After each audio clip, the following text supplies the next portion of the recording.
Olá, pessoal. Fala Pública Podcast. Tenho o prazer de receber hoje aqui um grande profissional do nosso estado do Rio de Janeiro, o Dr. Rochester, delegado de polícia há mais de 23 anos, quase 24, Sim. né?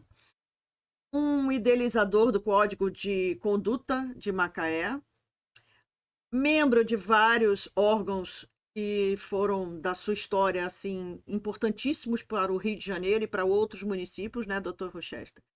E eu queria enfatizar que ele foi membro da Academia Mundial de Letras da Humanidade. Ainda, na verdade, eu Ainda acabei de continua. entrar. Olha que prazer a gente tem aqui. Doutor Rochester, seja muito bem-vindo ao Fala Pública Podcast.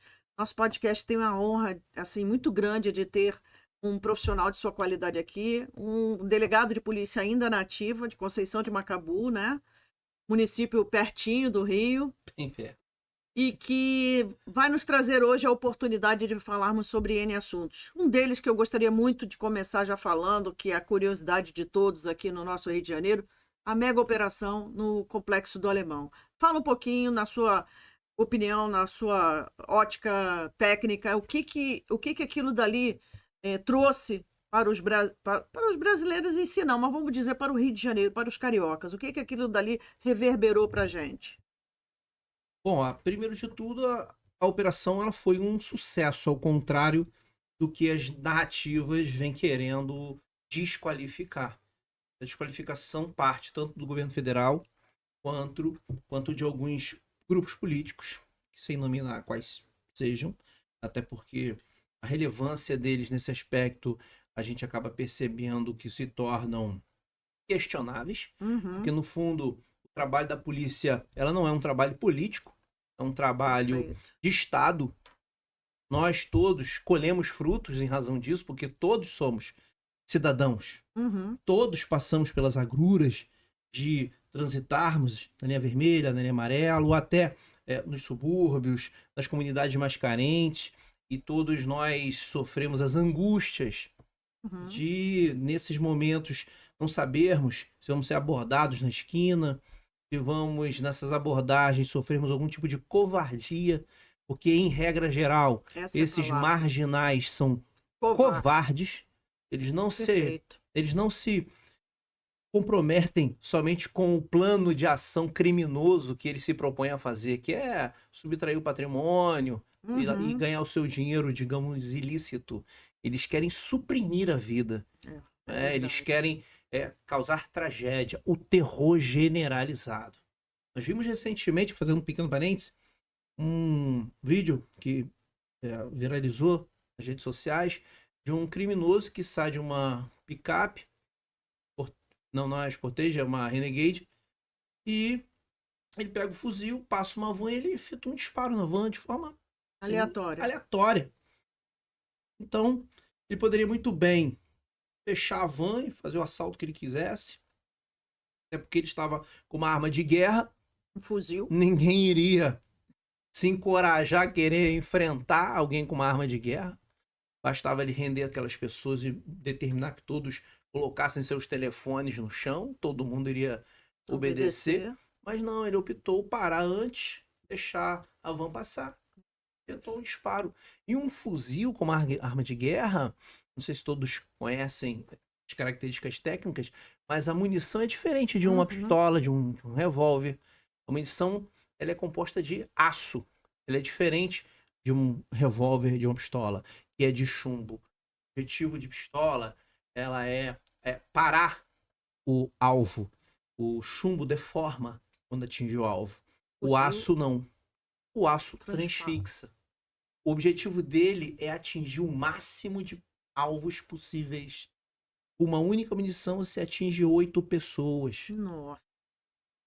Então, se eu efetuo disparo em direção de uma van, atinge todos que estiverem enfileirados na direção do fuzil, da ponta do fuzil. Então é uma covardia desvairada, porque naquela van podem ter estudantes e todos são certamente trabalhadores. Claro. Eu, quando fiz parte aqui de delegacias da capital, já fiz parte da central de flagrante, por exemplo, de Braz de Pina, e vi diversas vezes os assaltos acontecerem a vans e os criminosos serem autuados em flagrante, e esses covardes assaltarem, às vezes, senhores de idade, tinham acabado de receber o salário, e além deles subtraírem dinheiro dessas pessoas, darem bufetadas no rosto das pessoas, Muita humilhação. humilharem É as muita pessoas humilhação. desnecessariamente, porque era um senhor de idade, era um idoso. Eles já estavam em condição de vulnerabilidade porque estava sob uma arma de fogo, não iria reagir. Então, a polícia, ela sabe muito bem com quem está lidando. Com certeza. E a população também. Só não sabe quem está lidando, sabe quem é? As pessoas que estão nos seus carros blindados, que estão nos seus condomínios, que saem com seus ônibus dos condomínios, do condomínio para o shopping, do shopping para o condomínio, ou então do shopping para a escola, para o trabalho, do condomínio para o trabalho, com seu carro com motorista particular para o trabalho, para a escola. São essas pessoas que não têm a mínima noção do que seja essa realidade. E muitas dessas pessoas são políticos e de esquerda, se dizem de esquerda. Uhum. E é isso que causa, digamos, uma quebra, um rompimento de paradigmas na quebra de narrativas. Quando a estratégia hoje do Estado e da Polícia Civil, através da Secretaria comandada pelo Dr. Felipe Cury, divulgando não só as operações, mas como as narrativas e todos os resultados desses enfrentamentos. Com termos técnicos que digo são os resultados técnicos das perícias, como foram os enfrentamentos com as câmeras corporais, os enfrentamentos de acordo com as câmeras corporais. Então, quando você expõe a verdade, as narrativas passam a ser somente falácias. E aí, diante verdades, fatos, as falácias vão se desconstruindo. Mas isso é, de novo, um patamar de guerra que transita paralelo à guerra que você enfrenta lá no território, que é dominado por essas organizações terroristas. Nós podemos até citar aqui por que o governo federal... Eu iria fazer essa pergunta. Não quer que considere como terrorista. Exatamente. É a manchete que está no jornal agora, online, né? Exatamente. Porque diz que vão ter inserções de outros países, a dificuldade de investidores. Eu ia lhe fazer justamente essa pergunta. Inclusive, eu trouxe aqui anotado, porque é muita informação, trouxe anotado aqui quais são os documentos que o Brasil já ratificou sobre o plano internacional de compromisso de enfrentamento a atos terroristas. O Brasil, ele já ratificou. Eu sou professor de Direito Penal, Processo Penal e de Direitos Humanos. Então, eu tenho por hábito, inclusive, falar não só do Tratado de Direitos Humanos, e atos terroristas não deixam de ser tratados que revelam a proteção a direitos humanos. E nós temos, por exemplo, tanto no plano global, que é o plano de direitos que abarca tratados que envolvem as Américas, a Europa, a Ásia quando faz parte, nem todos os países da Ásia concordam com esse tipo de, digamos, acordo internacional. Nós temos problemas. Oriente Médio também, temos alguns problemas. Mas África, Europa e América já possuem digamos, um consenso a respeito do acordo e de determinados tratados de direitos humanos. E determinados outros tratados, praticamente 194 países do mundo, eles fazem parte. Então, isso que a gente fala de tratados no plano global. Certo. Quando fala de regional, a gente fala de América e a gente toca nesses outros continentes, digamos assim, que é América, África, africano, continente africano, europeu, Oriente Médio, asiático. E aqui na Europa, a gente fala da OEA, Organização dos Estados Americanos. Então nós temos, tanto no plano global quanto no plano interamericano, tratados de enfrentamento, de compromisso a atos terroristas. Então nós temos aqui a Convenção Interamericana contra o Terrorismo. E o Brasil ratificou. O Brasil ratifica, está em vigência desde 2005.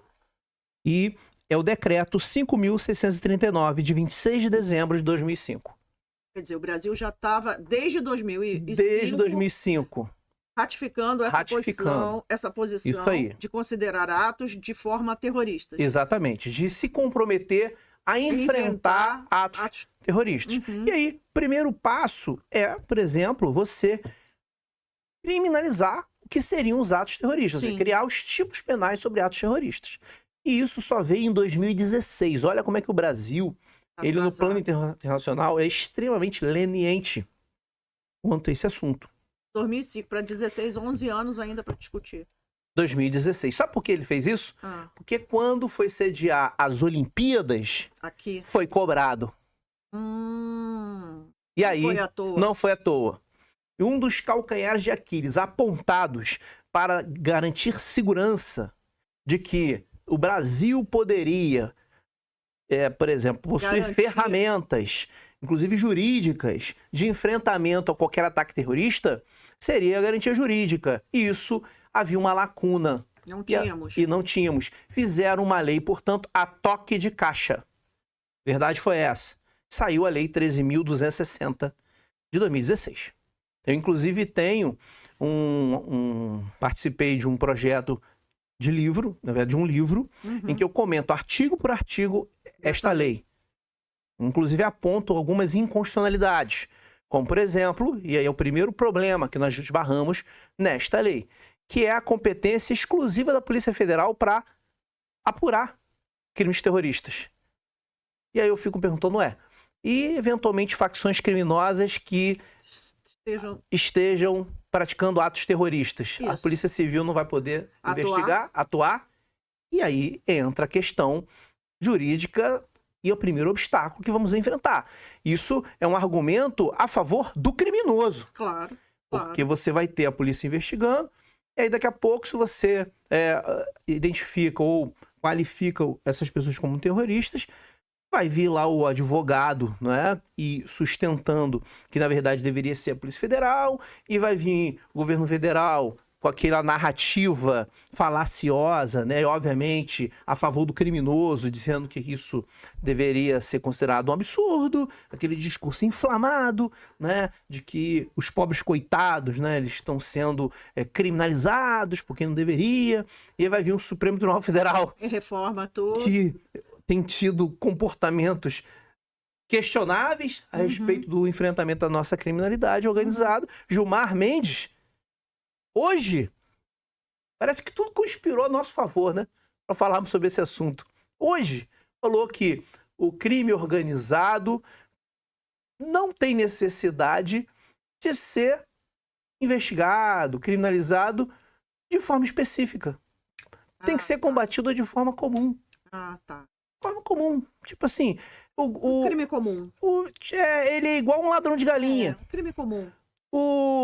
As organizações criminosas, elas praticam ilícitos iguais aos ladrões de cargas, assim, as quadrilhas que se reúnem ali para roubar algumas cargas e tchau, É diferente, ou seja, eles praticam, criam várias empresas para fazer lavagem de dinheiro, para poder, através de laranjas, fazem transações internacionais, e esse grupo que utiliza a inteligência para o mal, para quebrar a economia, tem que ser tratado como um criminoso comum. Igual o ladrão de galinha, igual o cara que se une com o outro ali para fazer um ganho na esquina.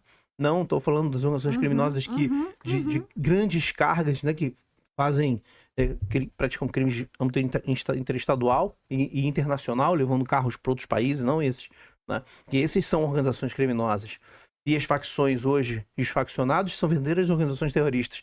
Agora, quando fizeram essa legislação a toque de caixa, eles criaram tantos critérios para caracterizar um ato como ato terrorista, que praticamente inviabilizou a tipificação da facção criminosa como terrorista. Mas, atualmente, a forma com que eles vêm se expondo nas redes sociais, como, por exemplo, ostentando que são de ideologias esquerda, que possuem posicionamento político, que inclusive possuem representantes políticos eleitos e, portanto, demonstram o seu interesse político. Suas guerras, portanto, têm lado. Então, nesse aspecto, nós podemos sim, dependendo de como for feita a investigação, sim, classificá-los como grupos terroristas. O senhor acha que essa lei, o senhor acabou de falar aí, de 2016, colocada a toque de caixa, ela não precisa de uma renovação? Sim. Porque sim. a gente tem visto, doutor Rochester, um debate muito grande sobre uma nova legislação, até mudança no Código Penal, né? E aí vem esse enfrentamento do outro lado, da dificuldade, e aí eu fico muito impressionada, que como eu falei anteriormente, das falas públicas dos nossos órgãos maiores, dizerem que nós teremos dificuldades em tipificar o terrorismo no Brasil, principalmente por conta da falta de legislação. Na verdade, nós temos legislação. A lei é a Lei 13.260 de 2016. E já está tipificado o que é terrorismo e o que é organização terrorista. Já está tipificado. Inclusive, a própria Lei 13.260, ela remete o leitor, o intérprete, a classificar a organização terrorista nos mesmos moldes da organização criminosa da Lei 12.830 de 2013. Ou seja, há uma simbiose, inclusive, entre a lei de organização criminosa e da lei antiterrorismo. Basta que o intérprete ele use isso. E mais, né, você avance, inclusive, sobre as nossas teorias do direito, adotando uma teoria chamada diálogo das fontes, de Eric Jaime, e não a teoria que costuma-se utilizar, que é do Kelsen, em que uma lei especial ela afasta outra lei especial. Você vê o tempo todo o nosso legislador dizendo esta lei se aplica junto com a outra, e não excluindo a outra. Isto é, nitidamente uma, como é que podemos dizer, relativização de uma teoria do direito muito usada, que é a teoria kelseniana do nosso direito. Isso precisa ser revisto. É preciso que o nosso judiciário, o nosso Ministério Público, nossos delegados, que por parte nossa já há uma reflexão nesse sentido. 99% já há uma reflexão, isso. Basta que nós paremos para colocar isso no papel, mas se nós quisermos unir forças com os outros órgãos, o Ministério Público e o Judiciário, não precisa esperarmos o governo federal demonstrar vontade política para isso.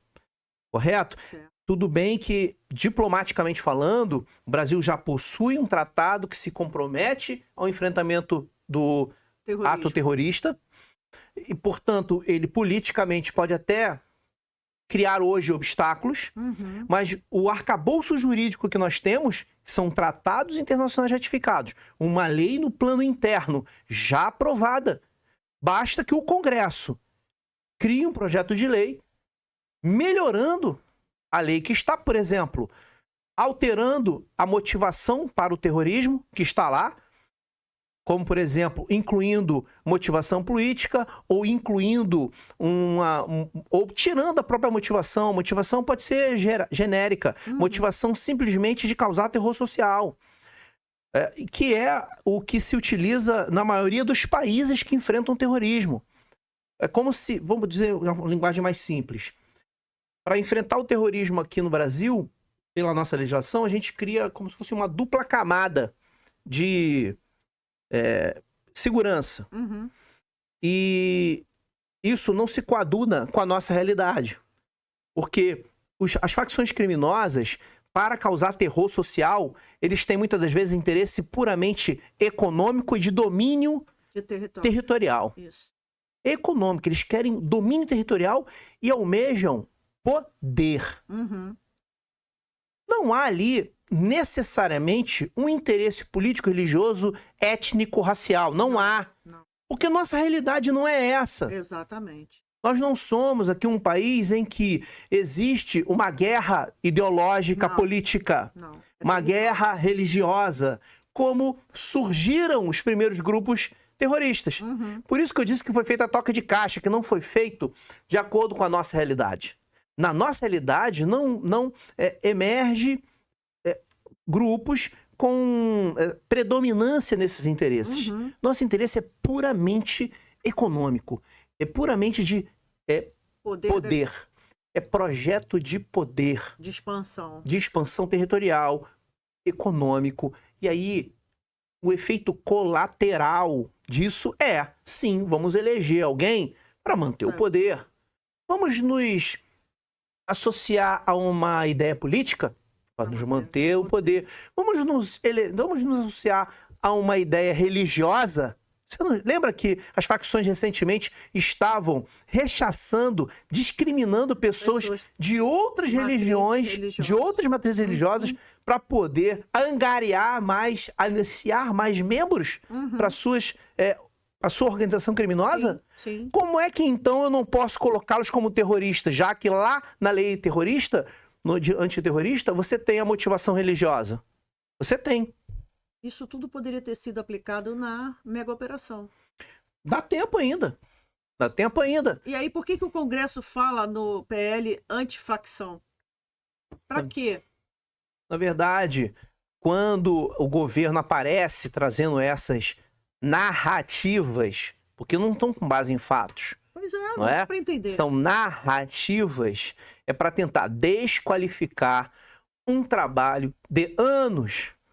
Não é só de um ano, são de anos de experiência da própria polícia lidando com esse tipo de organização criminosa e, evidentemente, recolhendo aí evidências, colhendo evidências mais recentes para se fazer uma operação para lá na frente não se alegar que você estava diante de dados antigos, então você pegou dados mais recentes para poder, evidentemente, buscar ali mandados de prisão, mas você vê que essas pessoas já tinham mandados, parte dessas pessoas já tinham mandados de prisão pendentes.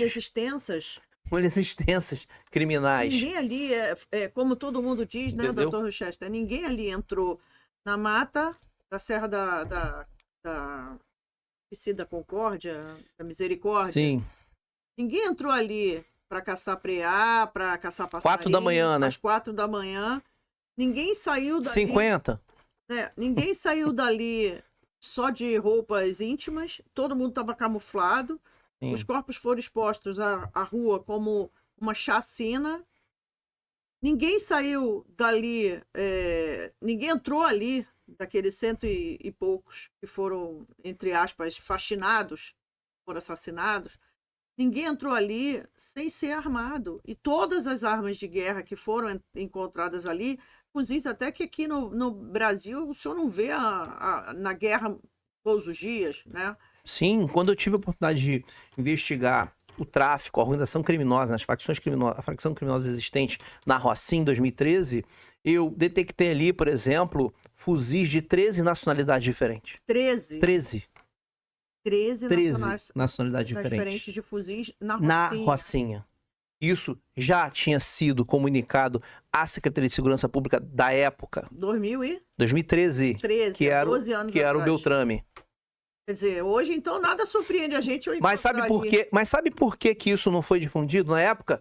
Interferência política da esquerda. Porque desqualificaram a operação com narrativas. De novo. E com base nessas narrativas, o governo recuou, porque naquela ocasião, o que aconteceu naquela ocasião? Uma pessoa sumiu por conta de uma ação da Polícia Militar, que não tinha nada a ver com a operação da Polícia Civil, que era chamada Operação Paz Armada, e um nome conhecido, você vai lembrar, Amarildo. E aí, com base nesta narrativa de que esta pessoa teria sumido por conta da Polícia Militar, a Operação Paz Armada estava comprometida. Nossa. Mas que esta operação não tinha nenhuma relação com esse desaparecimento. Porque a operação foi, por exemplo, de sexta para sábado e esse cidadão some domingo à noite. Eu lembro disso. Não tinha nenhuma relação. Inteiro. Mas o repórter da Globo, os jornalistas, insistiam na narrativa. O Amarildo, que sumiu Cadê na o Operação Amarildo? Paz Armada, sumiu, olha a palavra, sumiu na Operação Paz Armada. E naquela época, a Polícia Civil não tinha uma estratégia de enfrentamento de narrativas como tem agora, Sim, perfeita. certo? Perfeito. E não houve esse enfrentamento. O que aconteceu? Alô? Eu, que era o delegado que estava fazendo a investigação, que tinha a Secretaria de Segurança Pública. Na época não era a Secretaria de Polícia Civil, era a Secretaria de Segurança Pública. Certo? Uhum. E a Secretaria de Segurança Pública, mesmo ciente de toda a operação, de como estava sendo feito, pressionado pelas narrativas, Não acredito. o que ele fez? Recuou, não respondeu e deixou o massacre da narrativa acontecer. Quem segurou as pontas sozinho teve que ser eu. Comecei a ser perseguido pela imprensa com a narrativa, mesmo eu explicando para a imprensa que aquilo não era Operação Paz Armada, porque não era uma operação da Polícia Civil. Exatamente. Né? Aí eles falaram, mas eles estavam lá para cumprir mandados da Polícia Civil. Ué, mas cumpriram? Não cumpriram. Ele não era alvo da Polícia Civil. Não era nada. Então, por que ele sumiu na Operação Paz Armada? Ah, mas aqueles policiais estavam no intuito de cumprir o mandado. Tá, mas todos os policiais são sempre no intuito de cumprir um mandado, de prender em flagrante, e por conta disso, eles sempre serão extensão de uma operação? E você vai dar um nome a esta operação que eles estão com o intuito de cumprir um mandado daquela operação? Assim, não faz sentido isso que vocês estão falando. Vocês estão querendo fazer uma narrativa para associar um problema a uma operação que não teve problema, e naquela operação nem tiro teve. E foram presos quase 30 traficantes.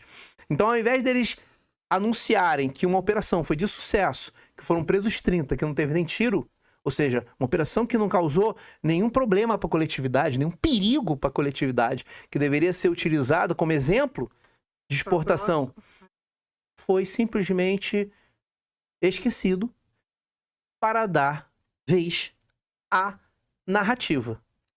E por aí desqualificadora. E por aí vão as narrativas que a gente tem ouvido. E falando em narrativas desqualificadoras, eu quero entrar num assunto que eu acho que é muito interessante já que a gente está falando aqui, doutor Chester, sobre as falsas denúncias da Maria da Penha. Sim.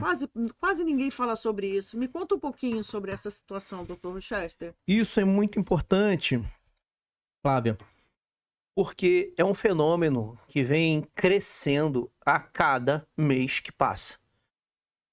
Eu sempre fui delegado de distrital e de especializado. Mas a maior parte da minha carreira fui delegado distrital e delegado também de criança e adolescente. Uhum.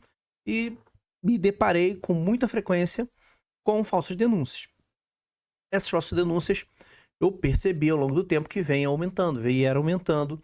E esse boom foi maior com o advento da Lei Maria da Penha. Mas isso quer dizer o quê? Que a Lei Maria da Penha provocou um efeito negativo na defesa da mulher? Não. Na verdade, a Lei Maria da Penha, ela provocou um efeito positivo na defesa das mulheres. Era uma lei necessária para o nosso ordenamento. Continua sendo.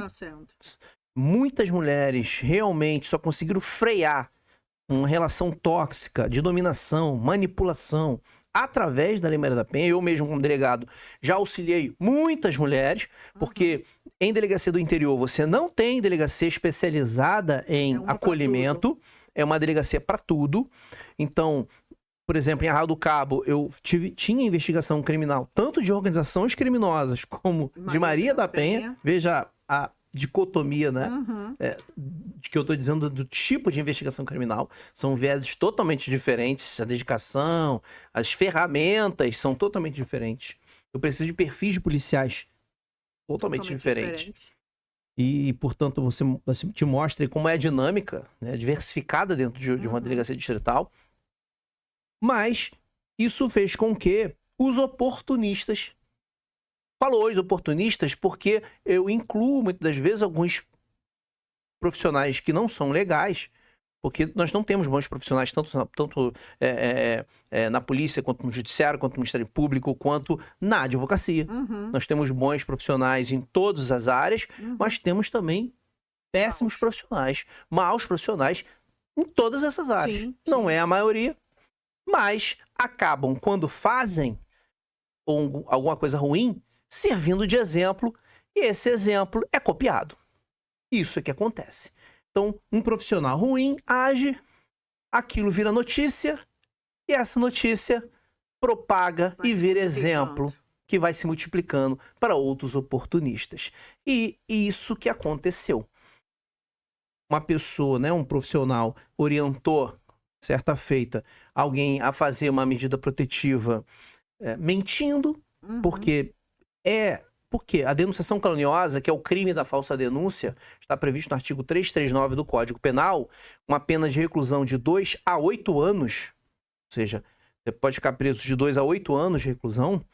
Ele é um crime chamado crime de expressão. Ou seja, o crime é igual ao crime do falso testemunho. Você pratica o crime falando. Uhum.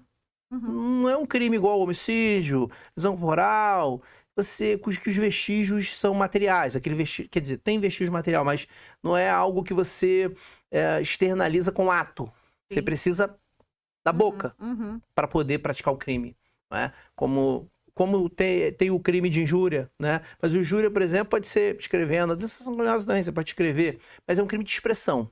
Qual é o crime contra a honra, crime de falso testemunho? Você precisa colocar a boca no trombone. Uhum. E aí você chega lá, coloca a boca no trombone, muitas vezes orientado por alguém.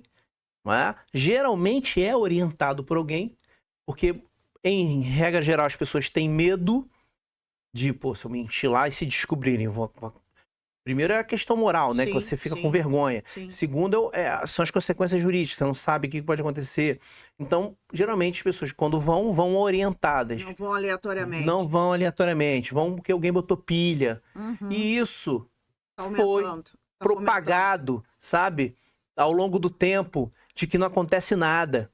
O próprio judiciário, Ministério Público e a própria polícia, ao longo do tempo, por terem se omitido de não fazerem nada, fez com que isso virasse uma prática comum, uma reação em cadeia, um bolo que foi crescendo, crescendo, crescendo. E hoje nos deparamos com um fenômeno, uma endemia de falsas denúncias.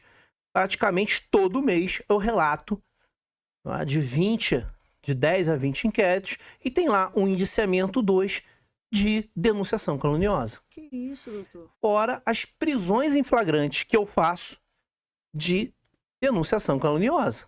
E as pessoas ficam, eu não sabia. Na verdade, elas nas prisões em flagrante, ficam, depois que se descobre, elas não confessam a mentira. É descoberta a mentira, elas ficam quietas. Depois que a descoberta é feita. Nem negam. Não negam, mas ficam quietas. Também, não é verdade, eu menti. Uhum. E raramente, no curso do inquérito, raramente a pessoa tem alguma dor de consciência e vai lá e confessa. Geralmente, quando ela faz isso, foi quando fez por impulso e quando ela quer reatar o relacionamento. Aí ela vai lá e se retrata, fala que realmente mentiu, mas o objetivo dela é reatar o relacionamento. Por isso que ela confessa. Todas as vezes que eu vi uma pessoa se retratando, ela desistiu de fazer o mal ao ex-companheiro. Muitas vezes ela quer reatar. Agora, quando não confessa, é porque ela tem ainda esperança de terem descoberto a mentira. De uma hora, aquilo ali... Poder reatar. Quando elas não se arrependem, elas têm ainda esperança de que aquele mal ainda continue. É o que eu acredito que aconteça. Porque é um grande prejuízo, né? É um grande prejuízo, porque dependendo do tipo da mentira, porque a mentira pode ser porque me ameaçou, porque me xingou, porque me agrediu, ou porque me estuprou. A pior das falsas denúncias é o do crime sexual. Porque dependendo da localidade que isso aconteça, e isso chega ao conhecimento dessas organizações terroristas, eles vão fazer a justiça com as próprias mãos, que é o chamado tribunal do crime. E eles podem fazer justiça com as próprias mãos. E quando você divulga ainda pelas redes sociais, você pior tem ainda. o famoso linchamento público, seja pelas redes sociais, seja ali, na própria comunidade, em que as pessoas vão lá na casa, inclusive, das pessoas, para fazer justiça com as próprias mãos. Nossa, E depois que descobrem a verdade, é tarde. A pessoa ou já morreu, ou já pegou uma doença, quando não foi feita justiça dentro da cadeia. Então, nós temos diversas histórias dessas em que ocorrem as falsas denúncias. E é possível que se detecte isso logo do início, né? Porque a pessoa, a narrativa dela, ela é cheia de contradição. Então é importante deixar aqui um recado, né? A polícia, a delegacia, ela não pode ser feita de cartório de títulos e documentos, cartório de notas, que a pessoa chega lá e fala o que quer. E você bota ela para assinar, bota para assinar e tchau. Quando a pessoa senta lá na cadeira e começa a falar, ela daquele momento também está sendo investigada. Claro. Aquela fala também está sendo investigada. A vítima, ela é vítima desde que se apure que de fato aquilo que ela falou é verdade. Portanto, a polícia está ali para defender as verdadeiras vítimas. Quem mente não é vítima. Quem mente é criminoso. Doutor, isso que deve ficar bem, assim... É bem importante essa sua fala. É bem importante a sua fala, porque a detecção de altos índices de falsas denúncias é um problema social. Sim. Isso é um problema que a gente tem que ter dentro da nossa preocupação, até mesmo porque essas pessoas acham que chegando ali falando o que querem, não vão ter nenhum tipo de responsabilidade. Muito pelo contrário, elas serão, como o senhor disse muito bem aqui, também investigadas. Exatamente. E isso é um problema, porque eu conheço muita gente que chega, como eu falei ainda agora, na vingança, quer chegar, quer destruir a vida de alguém, colocar um boletim de ocorrência contra o seu companheiro e que chega lá e depois era tudo mentira. E o principal, digamos, viés que você busca na realização de um registro para saber se ele é verdadeiro ou falso é na motivação. Então, geralmente, a vítima se diz vítima e explica o motivo. A pessoa não está satisfeita com o relacionamento, com o fim do relacionamento, por isso que me agrediu, por isso que me ofendeu. A pessoa é usuário de drogas, a pessoa é usuário de álcool. E é preciso saber se aquilo que está sendo falado é verdade. E muitas das vezes, nessa narrativa, e não fato, está escondendo que o verdadeiro interesse é uma separação para que dificulte o acesso ao patrimônio, dificulte o acesso a filhos. E, às vezes, por trás dessa narrativa, o fato real é outro. Ou seja, é uma narrativa que esconde a realidade dos fatos. E por isso é um crime difícil de ser apurado. Entendi. Mas nós temos já método para isso, né? O tempo vai nos mostrando, até porque na Faculdade de Direito nós não temos aula sobre como investigar crimes dessa natureza. A gente acaba aprendendo na prática. É verdade. Né? Então, na prática, eu acabei aprendendo onde buscar dados para se verificar isso. E não é só no direito que a gente descobre, né? Através da psicanálise, da psicologia social, que a gente vai descobrindo que todo crime tem uma motivação, e qual é a motivação real, tem como checar aquela motivação. E a partir dali você vai descortinando se aquela narrativa confere com os fatos reais ou não. Doutor, Guarda Municipal na segurança pública. É um assunto que o senhor entende bastante, o senhor já foi, como eu disse, idealizador do Código de Conduta, né? Sim. Na Guarda. Fala um pouquinho sobre esse assunto que é extremamente relevante para a gente. Flávia, a Guarda Municipal, muitos não gostam, não vão gostar do que eu vou falar aqui, mas outros concordam. E isso, inclusive, tem base doutrinária, ou seja, base no direito. Ela exerce poder de polícia. A natureza jurídica da Guarda Municipal é órgão de segurança. Isto está na Constituição, no artigo 144, parágrafo 8º. A Guarda Municipal está no parágrafo 8º do artigo 144. E se você for buscar lá na doutrina do direito administrativo, do direito constitucional, você vai encontrar diversos autores dizendo isso. Também você vai encontrar outros dizendo que não. Mas esses outros autores que dizem que não, se for ver a história deles, não são autores que possuem uma história dentro da segurança pública, de um estudo um pouco mais aprofundado na segurança pública, né?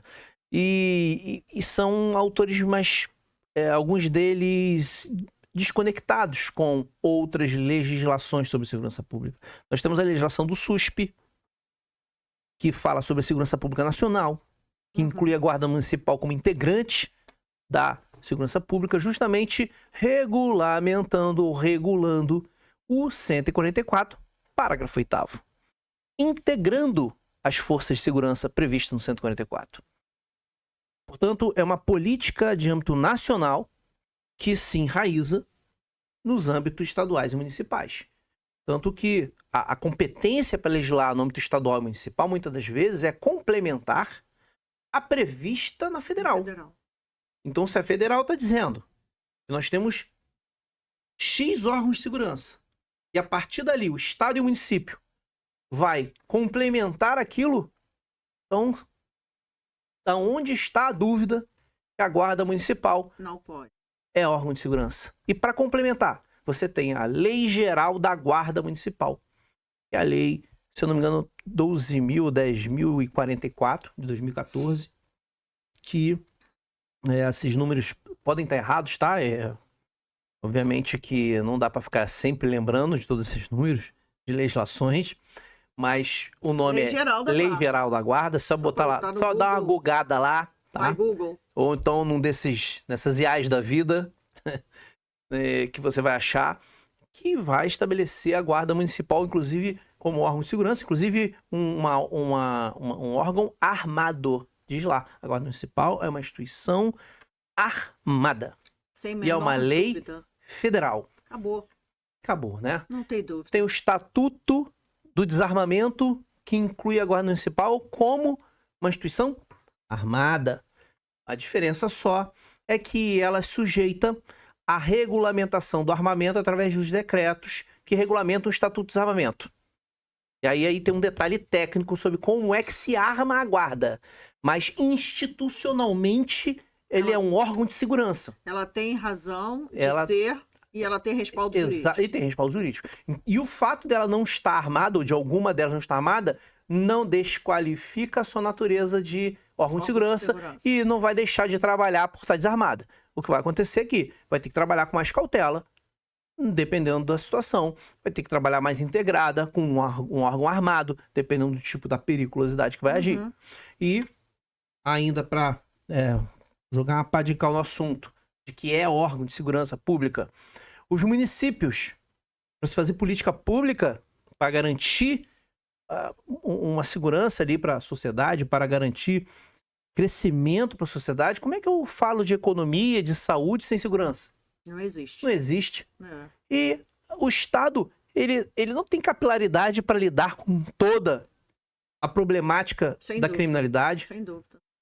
E a própria Constituição diz lá que a Guarda Municipal vai proteger bens, serviços e interesses do município. Não é só bens, não são só bens. A Guarda Municipal não é um segurança de prédio de poste, não. Até porque, se fosse só isso, seria mais barato contratar uma empresa de segurança. Sem dúvida. É muito mais barato, financeiramente, do que manter uma instituição inteira para isso. Então é evidente que a Guarda Municipal, ela também atua nos interesses e serviços do município. E o município tem serviços de educação, serviços de transporte, serviços de trânsito. E você pode ter, para que tudo isso funcione com segurança, uma guarda municipal. E se o crime transita por esses lugares, ela tem que estar armada. Boa dúvida. Não tem nenhuma lógica diferente disso.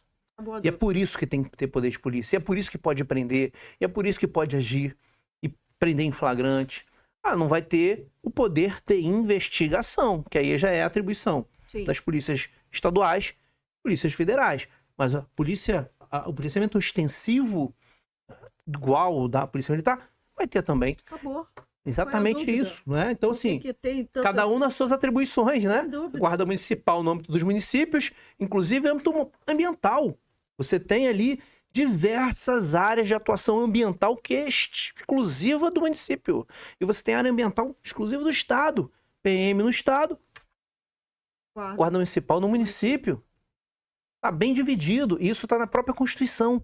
Quando você vai falar da competência de legislar do município. Acabou. Então você vai fazer um combinado entre o 144, parágrafo 8º, SUSP, Lei da Guarda, Estatuto do Desarmamento e a competência para legislar do município na Constituição. Com isso você constrói todo o arcabouço jurídico que ampara a Guarda Municipal. E para finalizar de tudo, para a arma ser concedida para a Guarda, a Lei Geral da Guarda exige que ela tenha um código de conduta. E foi isso que eu trabalhei na Secretaria de Segurança de Macaé como corregedor-geral. Nós elaboramos um código de conduta, foi o mais sofisticado do Brasil. Isso passou pela própria Guarda Municipal, pelos sindicatos, passou pela Procuradoria do Município da Guarda Municipal, perdão, do próprio município. Os procuradores, né, fizeram um checklist, nós fizemos reuniões e tem ali todo o arcabouço, inclusive jurídico, de uma corregedoria autônoma, independente, que é o que exige a Lei Geral da Guarda, para que se pudesse conceder armamento para a Guarda Municipal. Então hoje só falta mesmo a vontade política de implementação, porque o arcabouço jurídico existe. Então, em Macaé, a coisa já está assim, meio caminho andado. A coisa acabou demorando porque assim que ela ficou pronta, veio a pandemia na época. E aí demorou um pouco mais. Dr. Rochester, infelizmente a gente está terminando o nosso podcast. Maravilha. É um prazer ter aqui um professor, um escritor como o senhor, um delegado de polícia, um profissional desse conhecimento tão grande. Eu queria que o senhor falasse para mim só uma dúvida. O que o professor, delegado, escritor, membro de tantas academias, falaria para o menininho lá quando entrou para a faculdade? Grande pergunta. O que você diria para ele hoje? Você entrou com quantos anos para a faculdade? Olha, a faculdade eu entrei com 19. Um menino. Me formei com 24, 25, entrei para a polícia com 26 e tô aqui com 51. Jovem. Uma boa ideia. O que você diria para aquele menino que chegou lá na faculdade de Direito lá atrás? Olha, eu diria que você continua com seus sonhos porque você ainda não realizou todos eles. E quando eu comecei a enveredar pelo meio dos estudos, o que eu queria, no fundo, antes de escolher a profissão, e eu fiquei muito na dúvida qual profissão, e envolvia dinheiro, né? Porque às vezes tinha uma profissão que eu queria que eu precisava pagar, enfim, não tinha dinheiro, que era medicina. E cheguei a passar, inclusive, mas não prossegui. E fui pro direito, que acaba sendo mais barato. E eu não tinha um estudo bom para poder entrar para uma federal. E não tinha tempo para ficar estudando. Eu não tinha dinheiro para ficar estudando ali em pré-vestibular. Tinha que trabalhar, entrar. Enfim. Então eu fiz várias coisas para poder pagar a faculdade, inclusive informática, dava aula de informática, consertava equipamento, várias coisas assim. Cheguei a vender seguro. Foi um fiasco, inclusive, por isso que eu não parei com isso. Mas sempre com o sonho de fazer algo para a coletividade, que desse resultado para a coletividade. Sempre foi esse o meu sonho.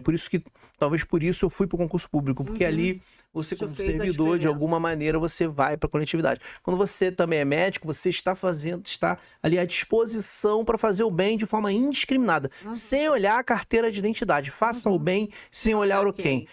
Sem olhar a carteira de identidade. E você, como servidor público, não deixa de ser isso. E como delegado de polícia também. Porque quando você combate o crime, quando você protege uma mulher vítima de violência doméstica, ou quando você combate alguém que está mentindo, você está fazendo o bem sem olhar a quem. Então, eu diria para esse menino, você conseguiu fazer o bem sem olhar quem, e é para continuar assim, fazendo isso e talvez mudando de patamar, tentando fazer melhor ainda, evoluindo, né? Talvez indo para outros campos. Se a gente quiser seguir o senhor, Dr. Rochester, quais são suas redes sociais? Bom, minha principal é o Instagram, Rochester Marreiros. Eu mantenho lá o Facebook, que acabo compartilhando as coisas pelo Facebook. Responde mesmo lá no Instagram. E respondo pelo Instagram. Priorizo o Instagram, não respondo o Facebook, senão fica muita coisa para responder. Mas eu respondo tudo que me perguntam lá, às vezes demora, mas eu acabo respondendo. E tem os artigos, os livros, que alguém quiser também tirar dúvidas sobre isso, estou lá à disposição. E é isso, estou lá para servir. Muito obrigada, Dr. Rochester. É um prazer mais uma vez tê-lo aqui. Prazer foi Pessoal, Fala Pública Podcast fica aqui por hoje com esse grande convidado aqui, uma aula de direito penal. Não perca o nosso próximo episódio. Até a próxima, pessoal.